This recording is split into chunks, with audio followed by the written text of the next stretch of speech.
This What's Working with Cam Marston podcast is brought to you courtesy of Michelob Ultra Beer.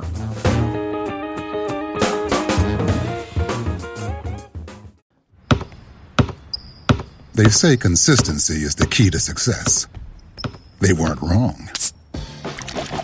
So how about grabbing a beer that's consistently smooth, consistently refreshing, and consistently light? You might just find that the road to success can be pretty enjoyable. Michelob Ultra, the perfect balance of taste and refreshment, and only 2.6 carbs and 95 calories. It's only worth it if you enjoy it. Enjoy responsibly. Anheuser-Busch Michelob Ultra Light Beer, St. Louis, Missouri.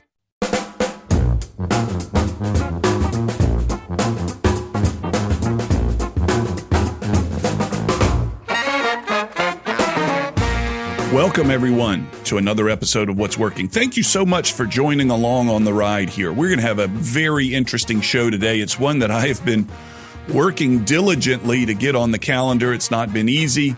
Our guest is a busy man, traveling a lot, most of it to Central America, and I'll tell you why in a little while. For those of you who are just joining us and not familiar with What's Working, it's the show that focuses on the workplace, the workforce, and the marketplace trends shaping the workplace, the workforce, and the marketplace around us. We try to find guests who have insights into trends that may be outside of your business, may be outside of the norm, but these trends are somehow, or the way they're dealing with these workplace, workforce, marketplace trends may give you some insight into how these trends may impact your own business. And hopefully something they say you and I can adopt into our own little world and make each of us a little bit better at whatever it is that you do. You've heard me say that before many times. If you're a regular listener to the show, welcome to What's Working. Again, I'm glad you're along for this. You can't see this if you're on the radio, obviously, but in my hand, I'm holding a cigar. It's not lit. It is an E.P. Carrillo Encore Celestial. And it was, if I'm not mistaken, and I'll get clarity on this in a little while, it was rated by Cigar Aficionado magazine as a really good cigar. And it might have been, or one of its sister cigars might have been the cigar of the year last year. I wanted one. I don't smoke many cigars. Please don't misunderstand. I don't smoke many. But every now and then it's not when I smoke a cigar, it's about sitting down, stopping, not being busy, and enjoying the moment for about an hour, usually with a glass of wine or whiskey in my hand or something. I don't smoke many, and I don't do it very often, and it's not something I do during the day. It's an event that focuses on being still for me. I wanted one of these things after I saw the Cigar Aficionado evaluation and couldn't find one, and then said, who do I know that might help me find one? And ultimately, I made some calls, etc. Ultimately, I found one. But in the process, I was introduced to Ernesto Perez-Carrillo. I'm going to get him to help me learn to pronounce that. And he owns, his family, he's second or third generation, depending on how you look at this, of the Carrillo cigar empire, who is doing very well, based out of Miami.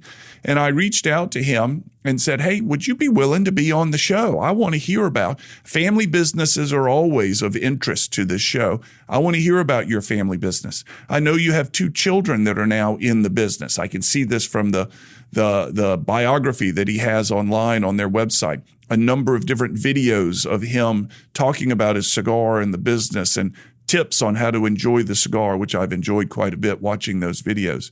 Family business is always of interest in this show. Tell me about your family business, I said in an email. Tell me about how you're working with your 2 children who are remarkable. We'll talk about their accomplishments on their own when I get him on the line here after the break. How do you work with your 2 children who are both very bright and seem to be very aggressive in their own careers? How did you take it over from your father? And then this whole industry of cigars, tobacco would seem to be a pariah. Yet, from what I understand, we had another cigar guy on the show early in the show. He says there's more people smoking cigars today than ever before, even more so than this cigar craze that went on in the early 90s. And strikingly, what this person said, the previous guy on cigars, many of them are millennials who have been a generation raised to think that all tobacco is akin to sin. And they are apparently a big consumer market of cigars. So how is the EP Carrillo company targeting this generation, or are they? Are they their smokers? What do you know about your clients? I want to ask Mr. Carrillo when I get him on the line. I worked hard, pulled my strings, used my network, finally got introduced to him. He's not traveling in Central America. He's at the office in Miami, and he and I are going to have a wonderful conversation about cigars. As I hold this one here throughout our conversation, not going to light it indoors, would get kicked out of this office. When we come back, Ernesto Perez-Carrillo. You're listening to What's Working. Be right back.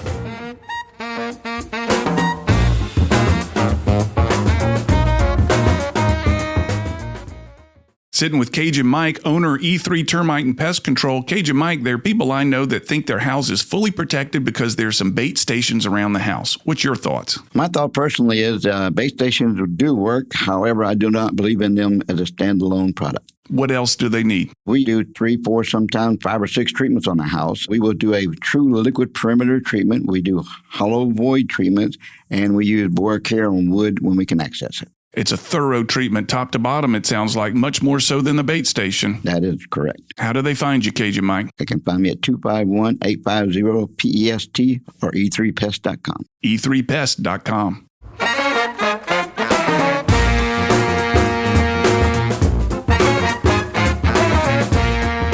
I'm on the line with Ernesto Perez-Carrillo. He is, to me, a legend and perhaps one of the more exciting interviews I've had in a long, long time with you, Mr. Carrillo, just because of the fan I am of your product. I enjoy your cigars.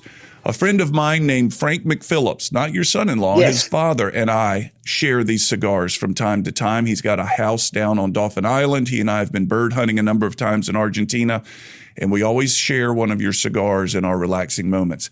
Thank you so much for your time, Mr. Carrillo. Welcome to What's Working.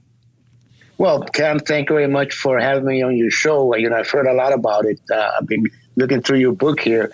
And Frank, needless to say, has spoken very highly of you. Well, I'm glad to hear that. Yes, so I'm very happy to be on. And again, thank you for having me on your radio show.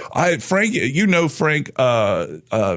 your son-in-law is also named Frank, but the elder Frank, he's a guy that I would love to have on my radio show. But the amount of beeping we would have to do to eliminate his language, it would just be a 60-minute shows of beeping because he's such a colorful character. Yes. Mr. Carrillo, tell me a little bit about, and I've read your bio online and I've watched so many of the videos, a little bit about your background. And let's start with, we're going to get into the cigars, and that's where my true interest is. But I found that your original aspirations were as a jazz drummer. Tell me a little bit about that. Yes, and that's my passion, for drumming. I guess started in high school. I was about maybe 16, 17, and I got into the school band. And how I got into jazz, I really can't explain because I come from a Cuban family, and I never heard jazz around my home or I came to the United States when I was 7 years old, but here in the States I never heard music other than Cuban music. Yeah. So, sometimes I ask myself, how did I get into, listening to jazz and playing jazz and kind of become obsessed with becoming a jazz drummer? Because I was, from the time I started playing drums in high school, that kind of became my obsession. I wanted to be a jazz drummer. I wanted to be, like the Tony Williams, the Elvin Jones, the Buddy Rich. So those were like my mentors, my idols. And that was my goal at one time. But it's not as easy as it seems. As a matter of fact, I made the effort at one time back in 1974, 75, something around there to, go into New York and try to make my life as a jazz musician. Now I was married already, and I had, my daughter Lisette, But I was lucky to land a job at a cigar store called Nat Sherman's. Oh, I know Nat Sherman's. Yeah. Yeah. This was, on 5th and 55th, I think it was. Right. So what I would do, I'd go out at nights, during the weekends, go to the different clubs, see the musicians, try to get some networking, I guess you could say. And, one night, Stan Getz, he was in the club, and I was sitting in. I wasn't even aware he was there. And, he heard me play, and, after the set, he came up to me and said, look, I think, I'd like to audition you because we're looking for a drummer, and we're looking for a drummer that, can play cue and music. So, I mean, needless to say, I was, really excited, ready to make the big move, I guess you could say. And that weekend, we auditioned at his house. I auditioned at his house. He had a home outside New York City. And we set up the drums. And the weirdest thing happened, as soon as I sat down, I froze. Oh, no. Yes, I guess the nerves got to me. I don't know what it was. And I couldn't play. So, he said, well, relax, relax. Let's try it again. Same thing. So finally he said, look, I don't think you're ready. Yeah. I think you need to hang out in the city another 5 years, 6 years. But, we'll be on the lookout for you. So, I mean, that day he must have seen something that he would invite me to his home to do the audition. And then, it was then that my father, this was about 1976. He got sick. He had ALS. And, they basically asked me to, come home because we had the small cigar shop or whatever. But I realized then that, music really wasn't my thing. Because, when you get an opportunity like that, if it was meant to be, I would have got the gig. Which brings me to, and you moved back to Miami. You joined the family business. Right. Yes. And the bio that I read online is your family had a small cigar company in the Miami area. Correct. And you created this kind of underground cult-oriented cigar called La Gloria Cubana. Correct, yes. I got my first one in the 90s playing golf. I remember this. I was playing golf with the head volleyball coach of the University of North Carolina, and he gave me one of those La Gloria Cubano cigars, and I'll never forget it. And I had no idea until I was preparing for this that you were the guy. That was your cigar. Tell me that story. Well, that story goes back a long time. Actually, that was a brand. My father, the factory that we had in Miami, he opened up in 1968, and he had two brands. He had El Credito, El Rico Habano, and then the third one was La Gloria Cubana. But La Gloria Cubana wasn't really his main selling brand. The other two were doing a lot better. So in after I took over the factory back in 1980, I started working more with La Gloria because I thought it had, beautiful design. It spoke more to me for some reason than the other two. And I started trying to promote that brand as the house brand, the main core brand of the company. At that time, we had maybe 10 cigar makers. We weren't that big. And it was not till 1992 when Cigar Aficionado came out that they made this thing about this brand. They gave it a high rating that the brand really, took off. And it was, became huge all over the country, all over the world. Everybody wanted that cigar. There were so very, great times during that period because there was a cigar boom. And so, I mean, our business went up, 1,000% in 2 or 3 years. So it was great. And at one point back in year 2000, 1999, I was able to sell that brand, the company. You sold it to, was it a Swiss or an Austrian company? Right. I sold it to a company called Swedish Match. And then they bought another company, a General Cigar, and they merged both companies together. And that's really when the brand really took off because, they had more distribution, better marketing. Yeah. So that was when the brand really took off and became like a, national known brand. When you sold that company, did you know you wanted to start your own cigar company at that time? Not really, when I sold that company, I went to work with General Cigar and Swedish Match. I was kind of, thinking, well, we're talking about 13 years ago. So we're talking about, I was 50 something at the time, back in 2000, in 2000. And I was never really thinking about doing something else or, I guess I was just thinking kind of retiring there. But I think that, always having worked on my own for so many years, I found that the corporate atmosphere for me wasn't what I really enjoyed. Yeah. I mean, I enjoy more the going out and buying the tobacco and the quality control and the manufacturing aspect than being more in an office, I guess you could say. Yeah. So that's why, I worked with them basically about 8 or 9 years. Well, yeah, 9 years. And then I just said, I'm going to go out on my own and just see what I can do. So the cigar craze of the early 90s had peaked. You sold La Gloria and the other cigars with it at the peak of the cigar craze. And then the cigar craze fell off, if I remember correctly. Correct, and it was correct. during this trough, during this fall off, that you said, I'm not meant for corporate life. I'm going to start my own cigar company. It would seem an odd time to begin to go out on your own with cigars. Well, that was about 2008, right? Yeah. That's when the crash hit and all that. But to be frank, I didn't even think about that. I just wanted to, and maybe sometimes I ask myself, maybe I should have waited a year and see if I really wanted to do this. Well, it seems to have worked out for you.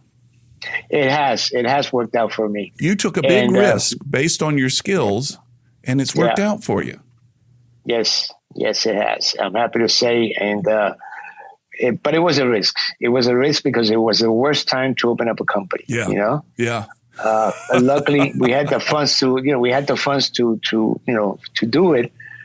But I agree, it wasn't the best of times. Well, here, let me get to some of I'm not going to ask you these now because we're going into break. There seem to be more younger cigar smokers today than ever before. I want to talk about that. Do you own the tobacco fields? How do you roll these things? Where do you find rollers? This is all what I want to talk about that I'm just thirsting for. When we come back from break, we're going to get into all this.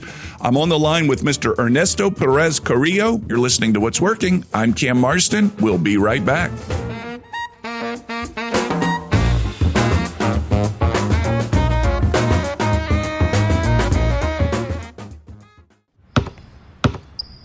They say consistency is the key to success. They weren't wrong. So how about grabbing a beer that's consistently smooth, consistently refreshing, and consistently light? You might just find that the road to success can be pretty enjoyable. Michelob Ultra, the perfect balance of taste and refreshment, and only 2.6 carbs and 95 calories. It's only worth it if you enjoy it. Enjoy responsibly. Anheuser-Busch Michelob Ultra Light Beer, St. Louis, Missouri.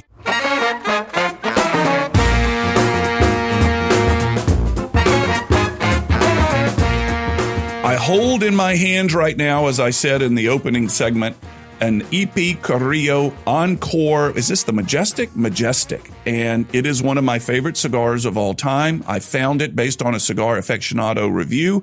And on the line with me is Mr. Carrillo himself. It's kind of I'm like a child around a celebrity right now. Mr. Carrillo. Thank you, Cam. So there's a local cigar company here in Mobile, Alabama that are a subscription-based cigar company. And I interviewed them years ago. And he told me that there are more young cigar smokers today than ever before. Are you aware of this? Is that what your research says as well? For sure. A lot more, younger smokers coming out. And, when we talk youngers, we talk, 20s, Yeah. Remember, in the old days, the largest segment is probably between, I would say, 55 to about 67, 70 years old. That's probably the largest segment of cigar smokers. But there's a lot more younger, their 20s, 21 to 35, that's a growing group or segment in the industry. So you see more younger people that are coming in. And I think one of the reasons for that is because, there's new, younger cigar manufacturers that are coming in and are starting to speak the same language, I guess you could say, as these younger folks, So this is something that every company, every cigar company is looking at now and see, how can we attract that younger generation of cigar smokers to our lines. What are you doing to try to attract them? That's a good question. Right now we're trying to solidify our how do you say, our position, our niche in the market. And right now our niche is, like I said, 55 to 60. Yeah. I would say not 50, I say 45 to about 67, 70 years old. Because, you just don't want to jump into something without having a solid foundation of your customer base. I think once we do that, we know what what our customer base is comfortable with. We can go and do, see how we can attract the younger generation, because it's a different mentality. The younger generation, they're used to instant gratification. They want things right away. They don't want to wait. There's more. One thing that I have noticed is they love information. They love knowing about, not only the cigar maker or the manufacturer. They love knowing about the tobaccos used, the areas, the seeds. Yeah. So it's very interesting. Their mindset is more informative to a certain degree, right, than maybe some of the older generations. But saying that, I do find that the older generation, the sophistication and the knowledge and the smoking experience that, because of the years they've been smoking all these different great cigars, is to a peak now where, I've really never seen it like this before. Mm-hmm. This to me is one of the best times to be a cigar smoker or be in the cigar industry. So one of the guy that I had on the show a couple years ago who runs the subscription service of the cigar says the youth are into the kind of niche cigars, the small run things. Right. The boutiques. And then I had a guy from the Macallan. Are you a Scotch drinker of the Macallan Scotches? No, I don't drink any liquor. Well, he said one of the things that's happening in their industry is they're introducing liquors with a apple taste. And the Macallan is doing something different, but I've noticed that there is, like, Crown Royal is offering an apple flavor. They're adding sweeteners to it in order to try to attract the youth who has a taste, whose palate prefers sweet at that age. Your palates change over your life. Mm. So there are those they're marketing as a niche product. They're marketing by adding sweeteners to the thing. I also used to do some work with Estee Lauder, who the Estee Lauder brand was the key to their business. But in order to get the youth into the brand, they bought kind of smaller youth-oriented brands and made sure they controlled that experience up until the Estee Lauder product. Do any of these strategies ring true to you? Well, the Estee, the adding sweet, in the cigar, there are cigars that are made with, flavors. That's a different, it's a completely different thing than what we do with the premium cigars market. I personally don't see, when you have a product that's, doing well. I think the Estee Lauder strategy is brilliant. Yeah. You don't try to change your, but you buy those younger, hip brands that are going to take you to that consumer, and then hopefully you can go and move that consumer on as he gets older to your other premium brands. Yeah. But I don't see that, adding adding a sweetener or adding a flavor that doesn't work, for us anyway. The Macallan Scotch guy said the same thing. And a month later, they came out with a chocolate-flavored Macallan. I thought, man, everybody seems to be doing it. So I sent you some lists of questions in advance, things that I thought would be of interest. How do you measure the volume of cigars that you make each year? By stick, by box, by weight? What is the common measurement? We measure by sticks. Our production is based, on and needless to say, our whole goals are based on how many cigars we're going to make and be able to sell. Sure. So that's how we measure, our production. And right now for this year, our plan is to do about, I would say, probably about 4 million cigars. 4 we have to, yeah, million. Yes. That seems like a lot to me. I mean, what was it last year? Is last it growing? year was like 3.3. Yeah. Yeah. So we're looking at about a 25% growth. And which leads me to the evaluations that you've received from Cigar Aficionado magazine. You seem to be the apple of their eye. You're their darling. You do very well. How important are those ratings to the fact that you're going to grow as much as you are? They are. Well, we got our first rating was in 2014. We got a number 2 cigar of the year for a brand called La Historia. And then in 2018, we got one for the one you're smoking, the Encore Majestic. Yeah. And then the most recent one was 2020, where we got the number 1 for Pledge. And needless to say, it's a game changer. It's a game changer because it just opens so many more doors, all over the world. This is a worldwide magazine. And for us, it has been, something that has been, key in our growth. Now, saying that, you have to have that cigar that they're going to be able to evaluate and make it, that number 1. Yeah. So it's not a question of, having a cigar. These people know what they're doing.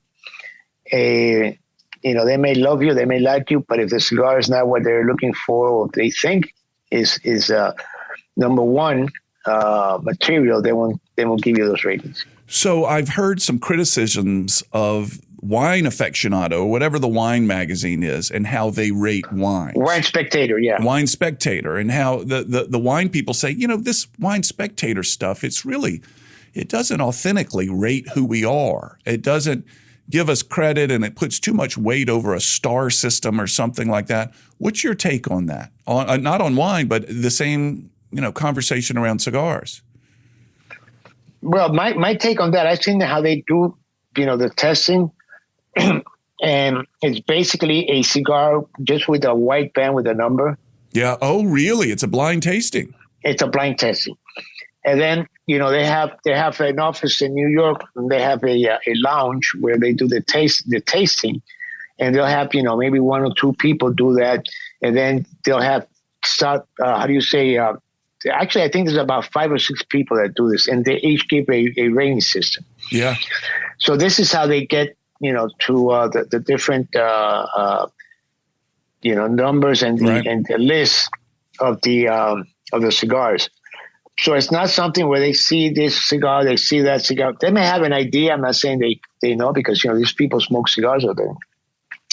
But at the end of the day, it comes down to, really what the cigar is about. And a lot of people, I'll give an example. There's people that have, advertised, for years, and they spend a lot of money. I mean, we advertise every year also. And they haven't gotten those ratings. So a lot of people say, well, if you spend enough money, it doesn't work that way. I mean, so you really have what you're saying, if they buy advertisement in that magazine, they might get a better rating. And that's not true. That's not true. That's not true. And I can attest to that. I mean, it's taken me, I got my first rating. Now I've known these people since 1992, and we advertised with La Gloria. We did, everything I have was advertised. So it's taken me up to, 2018 to get a number 1.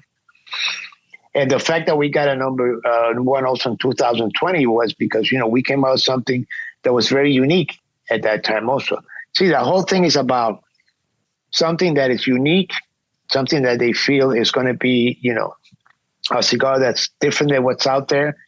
And there's a lot of factors involved in that, the packaging, the aesthetics of the cigar, and needless to say, the smoke of the cigar. We're coming up to break again, Mr. Carrillo. I want to talk about your tobacco fields. I want to talk about one of the difficulties in getting you on the show was your travel to Nicaragua, I think. And let's talk about that when we come back. Okay, sure. You're listening to What's Working. I'm Cam Marston. We'll be right back.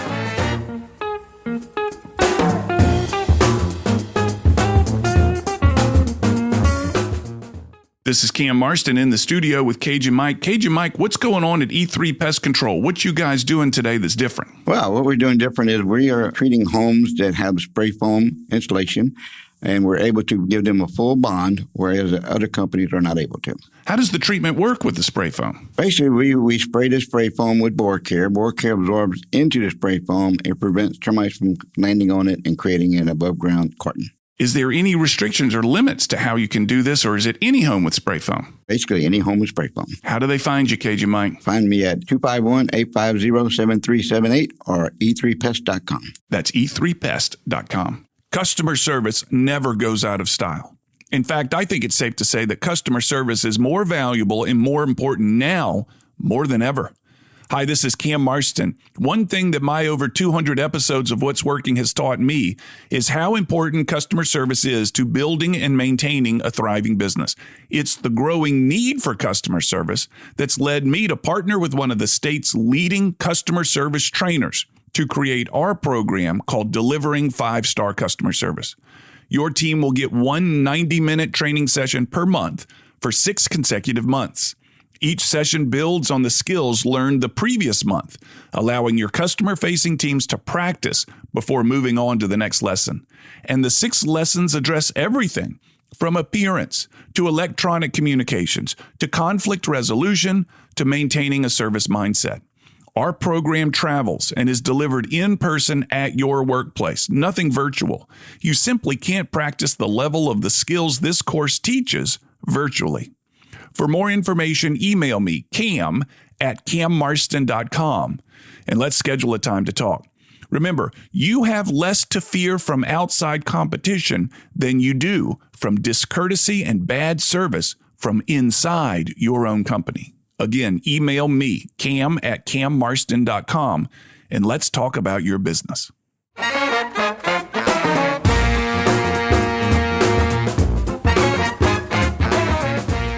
Ernesto Carrillo is on the line with me. We're having a Zoom call, by the way. You can watch this interview if you wish. You can find it on my YouTube page.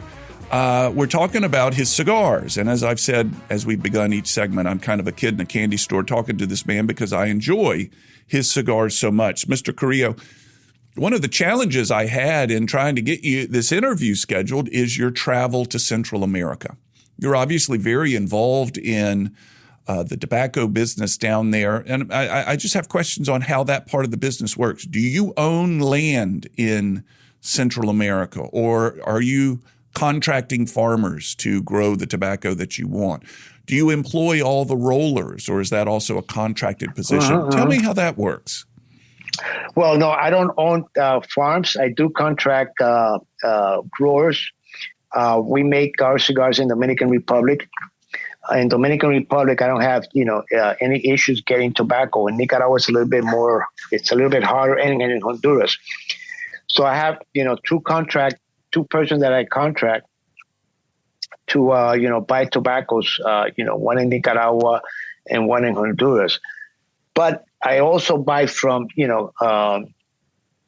growers that, big growers that I've always gotten tobaccos from, ever since I started back in the 80s. And we're talking about Gilberto Oliva, the Plasencia family, ASP, David Perez.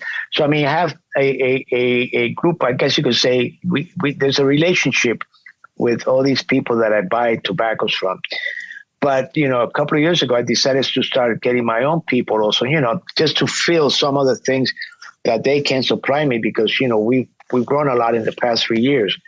So we find ourselves buying more tobacco, needing more tobacco. And fortunately and unfortunately, all these other companies have also grown and they make cigars themselves. So it's been challenging. Yeah. So that's why I travel down there a lot. I go to Nicaragua, Honduras. Sometimes I go to Ecuador. We buy wrappers from there. So I travel, at least I would say, every quarter, maybe 2, 3, 4 times to see what's happening down there. 2, 3, 4 times a quarter. A quarter, yes. That's a lot. Yes. That's a lot. And then Dominican, when I'm not traveling, I'm in Dominican probably, 2 or 3 weeks out of the month. Uh-huh. That's busy. So, which leads me to the fact that you are, if I understand this correctly, you're either second or third generation. Are you second or third generation in the cigar business? I'm the third generation. I'm the third generation. First generation was in Cuba. Right. My grandfather from my father's part, he was a cigar maker. Yeah. And on my mother's part, he was a grower, tobacco grower. So it's in your bones. It is. That's why, with the music thing, as much as I think I wanted to be a musician, it wasn't in the blood. Yeah, it sounds like it. It got close. You got very close. But yes, I'm personally grateful that it didn't work out. So, yes, me too. Me too, believe me. It's that wonderful joke that I hear over and over again. The father asked the son, "Son, what do you want to do when you grow up?" He said, "Dad, when I grow up, I want to be a musician." And the father says, "I'm sorry, you can't have both. You can't grow up and be a musician." You've got 2 children in the business, which will represent the 4th generation. I did some snooping around. They're both highly qualified. One, a graduate from Columbia Law School. The other one, worked for, prior to coming to you, the consultancy McKinsey, which is pretty elite stuff. They're bright kids. Yeah. They're aggressive. Many of my listeners are family businesses. What is your approach to family business? How are you managing these extraordinarily talented children of yours, giving them leash to run in the family business, but, keeping it all under your control at the same time? Got any advice for my listeners? Well, it's a process. And I think the most important thing for any father or any family business is, from the beginning, is give each kid a role. Yeah. To do. And then as time progresses, they'll kind of fall into that role and they'll assume new roles as they come up. Because, when you started, like, for instance, in the cigar business, in our business, my kid and my daughter were, Ernie and Lisa were around our most factory in Miami that we had. At one time or another, they were always around it, maybe after school or whatever. So they were always part of the business. But I think what's difficult, for any family business is when, the father and like you said, my kids are very bright. But one thing is being a lawyer. One thing is being an economics person, analyst, like my son is. Than being in the cigar business. This is a completely different world.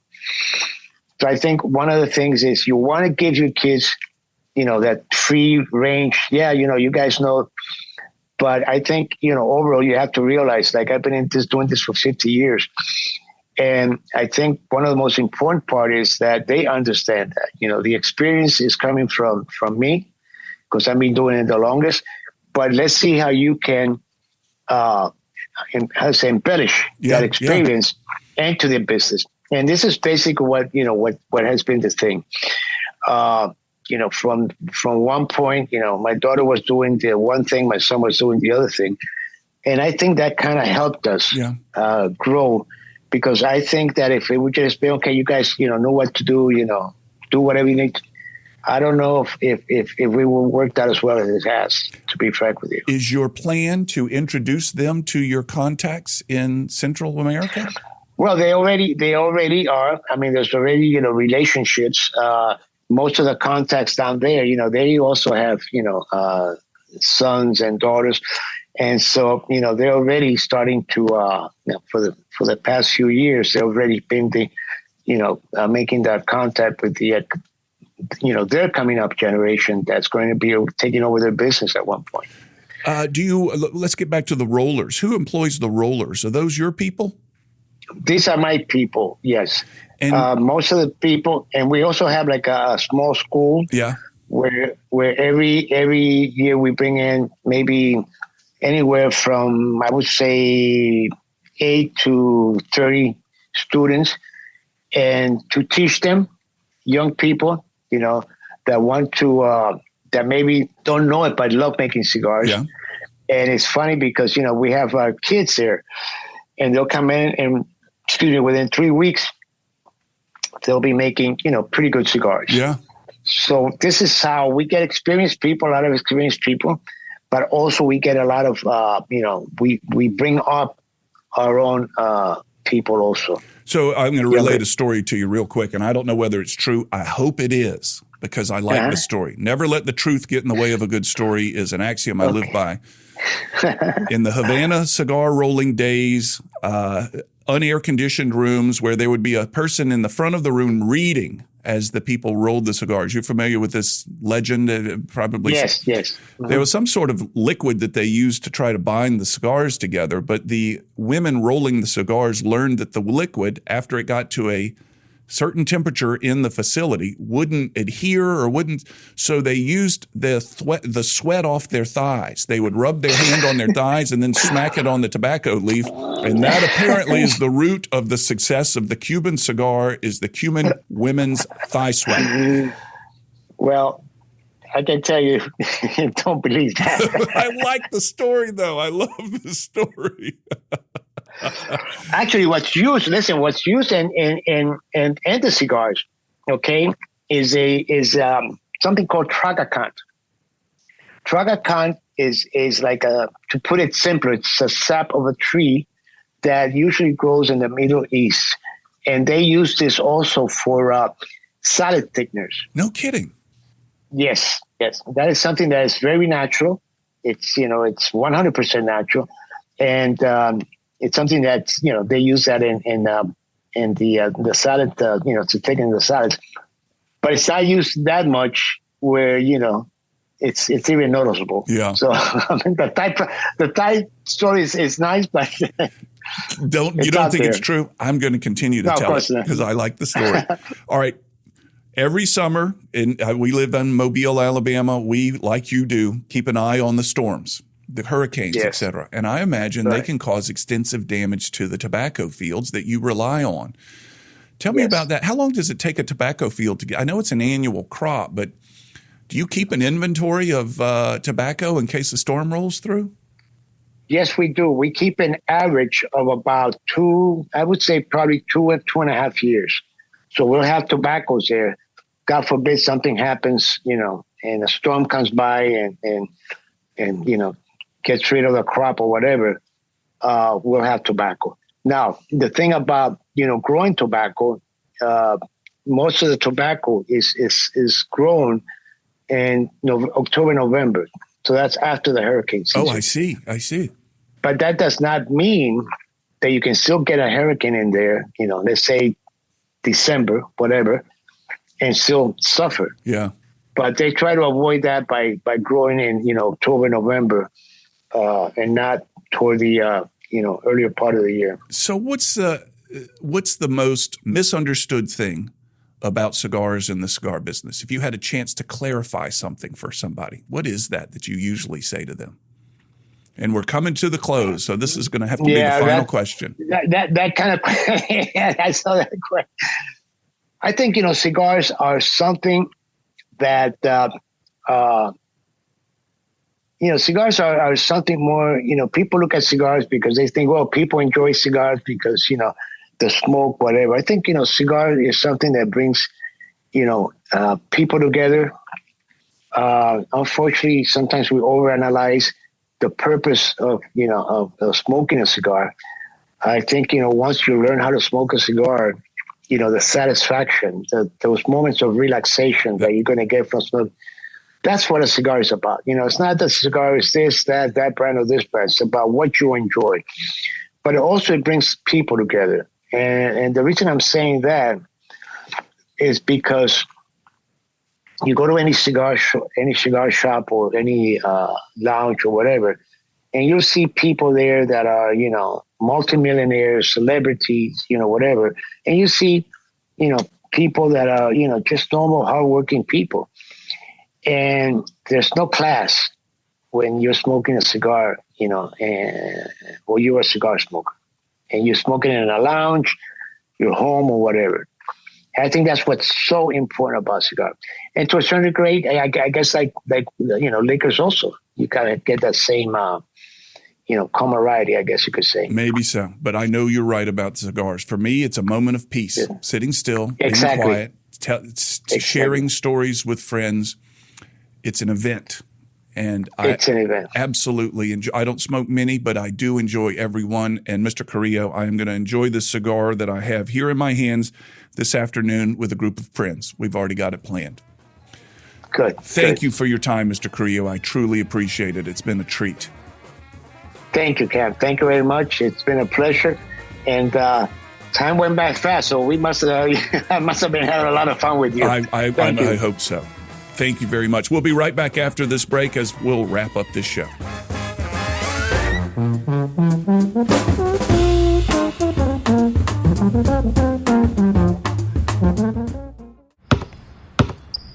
They say consistency is the key to success. They weren't wrong.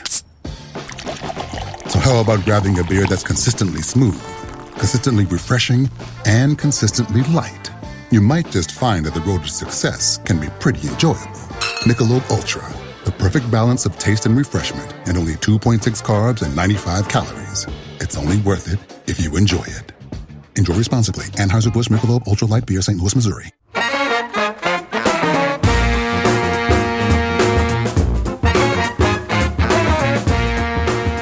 Well, that was pretty cool. You could hear me geeking out on this and somewhat sheepish about that, but the guy is kind of a legend in the cigar world. As I mentioned many times, I'm a fan of the cigars, and it's kind of really interesting what he does, the crops that he grows, the buyers that he works with, how he works with those buyers. The rollers are employed by him, and I wanted to get into a little bit of a rolling technique and holding his cigar and say, what about the roll of this cigar makes this uniquely yours? What do you use? What is your signature look on a roll of a cigar or something like that? Or if any cigar is going to reflect one another in their rolls, stuff like that. Little brand fingerprints that may be present in the cigar that I have in my hand that he would be able to describe to me. As I said to him, always a great topic on this show is family business. And the way he said, we have roles, my two children, and very accomplished kids. My two children have very clear and distinct roles, and thought it was also interesting that he's working to introduce those kids to the growers in the different countries that he's working in. And those kids are also meeting the growers' children, making sure the relationship is in place for the next generation. Prudent, and that's something that I've mentioned in some of my seminars is, hey, many of you want to meet the next generation of client. Maybe you need your next generation of employee meeting your next generation of client, because one of these days you're going to choose to get out of here. You're going to choose to retire, which brings me back to another show that we had recently that I thought was so interesting from Scott Hunsaker, encouraging people to consider their retirement earlier than perhaps they thought they would have, so that you still have some health and vitality left to enjoy that retirement. Anyway, great show. Can't thank Mr. Carrillo enough for his time and his willingness to spend some time with me on the phone. That'll wrap us up this week, everybody. It's time to, do the typical, traditional, normal, over-the-top and insistent social media promotions. You can find this broadcast at whatsworkingcam.com. You can find all of our podcasts there, and you can share them at that whatsworkingcam.com. You can subscribe to these as podcasts on any one of the major podcast apps, and I'll hope you'll do so. Also at that website, you can reach out to me. If there's something I need to know or someone I need to know, please reach out to me there and let me know who that is. Don't forget to go online to Amazon and look for What Works, the book that has come as a result of this radio show. You can find me on Facebook, on Instagram, on LinkedIn, where I'm most active regarding the show. And that'll wrap us up. The show is produced by John Thompson with Eye on Digital. Have a good week, everybody. Find a good cigar and smoke it.